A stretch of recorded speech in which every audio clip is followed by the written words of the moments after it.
Қайырлы күн достар. Бүгін сіздермен 3 ғана заттан тұратын печеньенің пісіру жолын видеода көрсететін боламын. Бізге 3 жұмыртқа, құмшекер және ұн қажет. Бар болғаны осы ғана.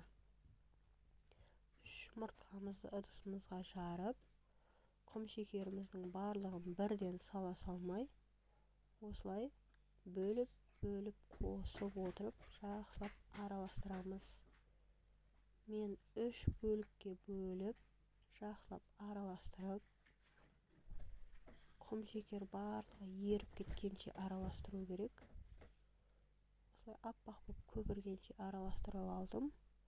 Онды да үстіне бөліп жай ғана араластырып, онды да мен 3 бөлікке бөліп араластырдым. Соңғы араластыру қиындау болғанмен, кейін оңай болады. Осылай қиындау болады. Жақсылап араластыра берсе, кейін ыңғайлы болады.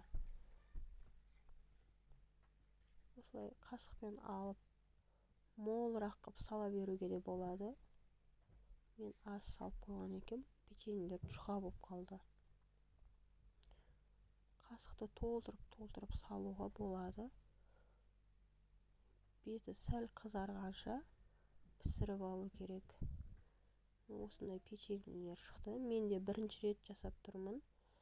Ыстық кезінде тура шайға қарсы пісірсеңіз, балаларға жұмсақ әрі шаймен тәтті нәрсе жегенге өте аз заттар кетеді екен.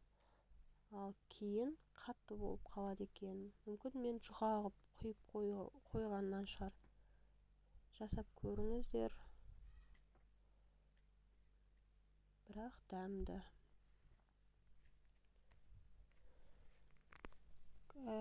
Каналыма подписка жасап көрсеңіздер, комментарий жазып бөлісіп отырыңыздар.